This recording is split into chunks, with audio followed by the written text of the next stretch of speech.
Olá, sou Suzana Luz, professora de redação, e venho comentar com vocês o simulado número 3 da turma de redação e interpretação da sexta-feira à tarde. O recorte temático era o seguinte: a promoção da saúde mental no contexto brasileiro. Eu não poderia começar esses comentários sem antes ler um trechinho do conto A Imitação da Rosa, do livro Laços de Família, da Clarice Lispector, que foi a nossa leitura obrigatória desse semestre. E eu separei um parágrafo que fala assim: e ela teria esquecido as rosas e a sua beleza. Não, pensou de súbito, vagamente avisada, era preciso tomar cuidado com o olhar de espanto dos outros. Era preciso nunca mais dar motivo para o espanto, ainda mais com tudo ainda tão recente. E, sobretudo, poupar a todos o mínimo sofrimento da dúvida, e que não houvesse nunca mais necessidade da atenção dos outros. Nunca mais essa coisa horrível de todos olharem-na mudos, e ela em frente a todos. Nada de impulsos. Bem, esse é o trecho desse conto, A Imitação da Rosa, que nos revela uma pessoa, uma mulher, uma dona de casa, ao que tudo indica, né? Porque a Clarice ela não explica, né? Como se nós não tivéssemos inteligência, mas ela sugere que é uma pessoa transtornada que volta ao convívio familiar com o esposo que ela tanto ama, o Armando. Então a gente percebe que ela tem tiques, né? Ela enumera ações que vão ocorrer no dia a dia, ela prevê, né? Ela tem uma grande expectativa sobre as coisas que vão acontecer. Quando as coisas não acontecem como ela realmente queria, ela se desespera. Ela fica tirando roupa de gaveta, colocando roupa em gaveta. Então ela se mostra claramente uma personagem transtornada. Esse era o tema da nossa redação. Nós teríamos muitas coisas a falar a respeito. Eu fiz alguns recortes, né? Porque senão teria que dar uma palestra e eu não sou especialista na área. Mas já quero antecipar que, como intertextualidade, eu não poderia ter falado da Imitação da Rosa, né? Poderia também ter mencionado a personagem de O Búfalo, que ela está totalmente transtornada pelo fato de ter sido abandonada pelo homem que ela ama e sai louca daquele jeito no zoológico, né? Querendo desmaiar, morrer, não comer e assim por diante, né? Podemos também ver como forma intertextual de nos reportar ao tema, lembrar que está em cartaz agora um filme sobre uma grande psicoterapeuta, né, brasileira. O nome do filme é Nise, O Coração da Loucura. Então quem não assistiu ainda pode assistir. E então eu começo a falar mais sobre a temática. Eu estou olhando para baixo porque eu estou fazendo uma cola aqui, né? Qual o panorama da saúde mental no Brasil hoje? Primeiramente, nós temos que falar dos fatores que levam muitas vezes ao desequilíbrio mental. Na família, a questão da violência doméstica, né? Então imaginem como fica a cabeça de uma criança quando vê pai batendo na mãe, mãe batendo no pai. É mais raro, né? Mas eventualmente acontece.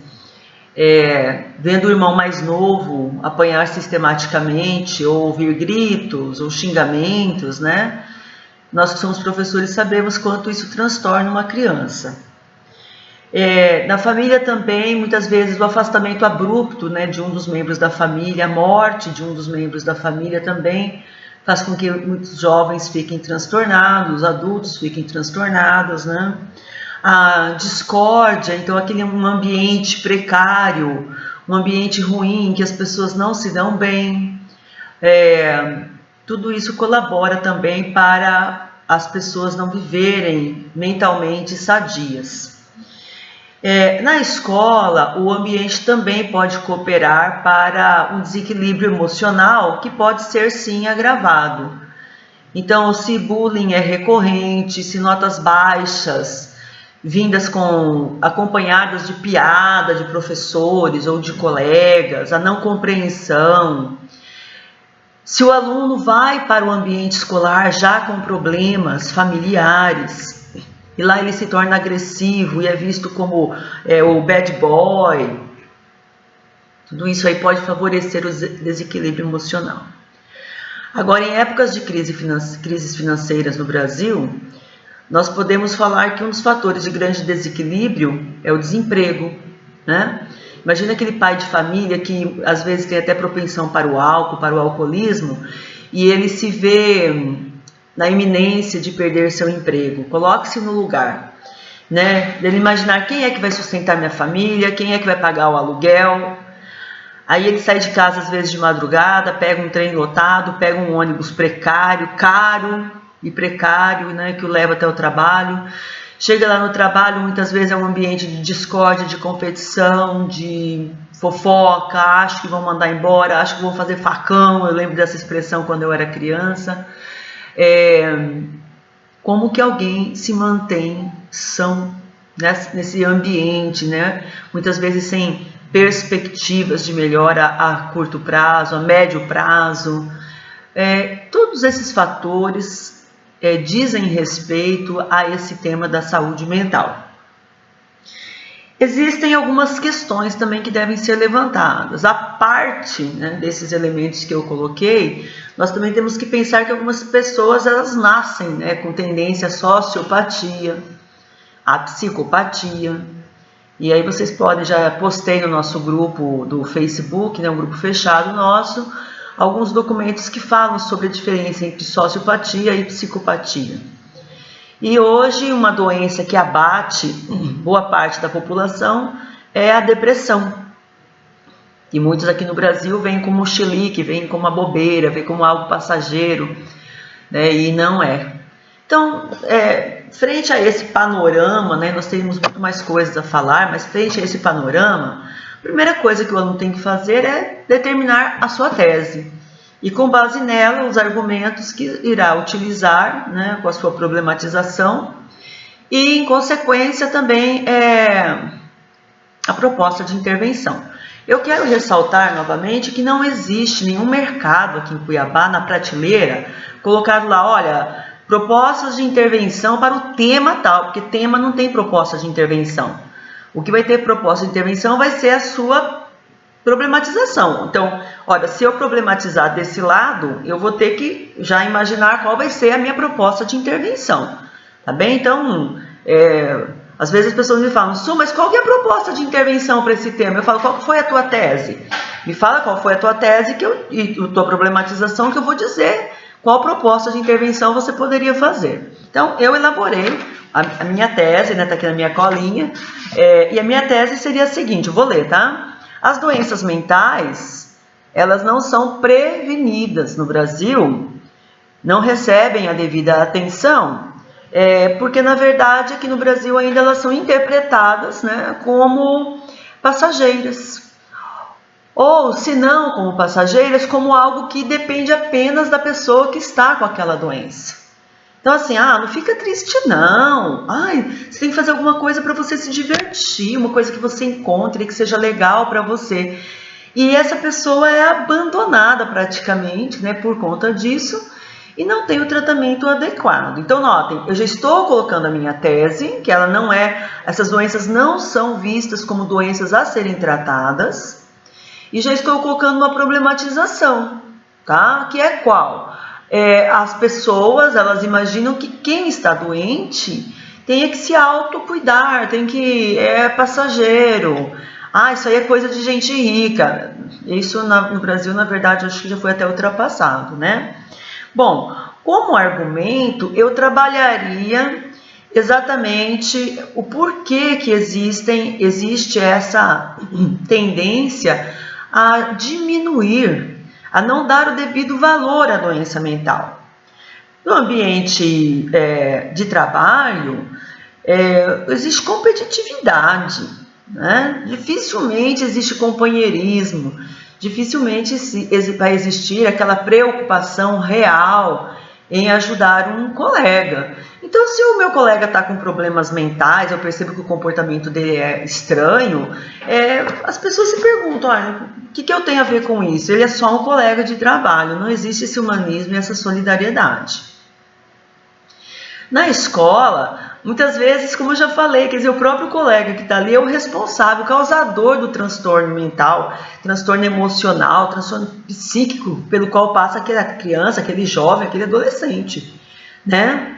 Então aí se exige que houvesse um cuidado maior por parte de educadores, por parte de um conselheiro de turma, por parte de um coordenador, de um diretor, até mesmo, né, daquela pessoa que fica no pátio cuidando das crianças, a merendeira, eventualmente, a faxineira, que vê constantemente aquela criança indo para o banheiro para chorar, né? Aquela criança que eventualmente é agressiva consigo mesma, né?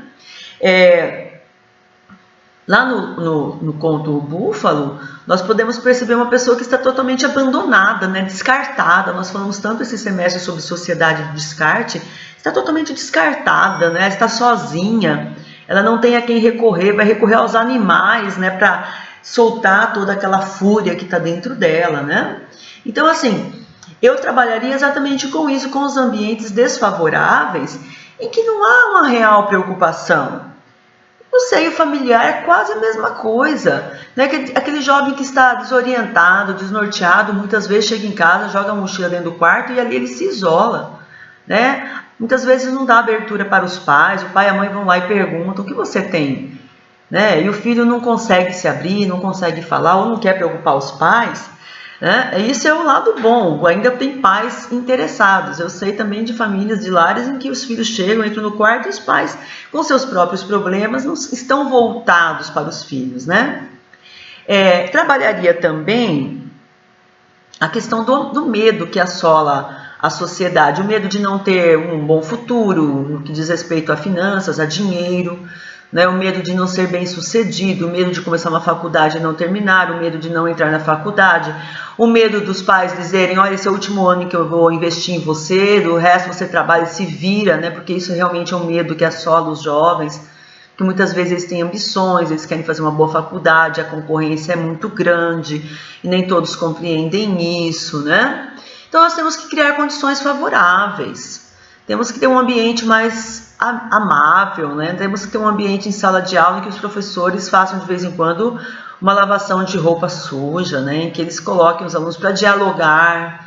Em casa temos que criar espaços também de diálogo, momentos de diálogo, né? Momentos em que a família, feliz ou não, emburrada ou não, putos da vida uns com os outros ou não, nós possamos sentar e conversar, né? E tentar ser amenos, chegar a acordos, né? Então aí eu já estou partindo para a conclusão.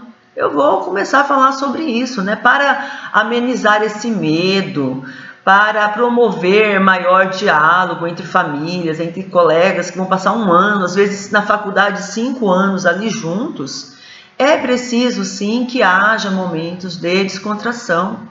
Então existe hoje uma medicina terapêutica em empresas que são preocupadas com a saúde de seus funcionários. Nas escolas tem que ter momento de diálogo, o professor tem que ensinar o respeito, né, de um falar e o outro ouvir. Nós temos que entender que as pessoas elas não vão se sarar, se curar sozinhas de problemas psicológicos. Nós temos que ajudá-las nesse processo, pais têm que encaminhar filhos nesse processo. Tá bem? Então, nós podemos lembrar de estados que já promovem isso, podemos sugerir mutirões, né? Igual tem mutirão para cortar cabelo, fazer tratamento dentário, tem que ter mutirões com terapeutas que possam fazer teatros, estimular dinâmicas, essa palavra que eu queria, dinâmicas, né? Tudo isso aí, a Secretaria de Saúde pode promover isso, as prefeituras, por meio da Secretaria de Educação e desporto, né, ou esporte, cada município coloca um nome, pode promover isso sim, né? Os meios de transporte, gente do céu, quem que sai de uma empresa tranquilo ou intranquilo e pega um ônibus lotado que atrasa, que quebra e vai chegar em casa em paz, né? Então, assim, tem muita proposta legal, sim, para fazer em relação a esse tema. Aos alunos que saíram falando que o tema estava muito difícil, eu quero dizer o seguinte: olha, não me importo que vocês digam que o tema estava difícil. O que me importa é que agora, depois de terem enfrentado um tema difícil, vocês se interessem por ler a respeito. Sabe por quê? Vocês dão assim, já caiu esse tema, acabou, não vou estudar mais sobre isso. E isso é muita infantilidade, tá? Muita ingenuidade da parte de vocês. E segundo, frente a um tema difícil, nós temos que recorrer à literatura. Temos que recorrer à aula de história. Olha, eu nem tratei, poderia ter tratado, mas aí minha tese teria que ser outra, sobre a tendência de, tá louco? Interna, né? Aí tem lá o filme Bicho de Sete Cabeças com o Rodrigo Santoro, que é sensacional para falar sobre isso. Olha, o pai descobre lá um rolinho lá de maconha na mochila do filho e deixa o filho trancado durante anos e anos no manicômio, tá? Então, assim, tem muita coisa legal para falar sobre esse tema.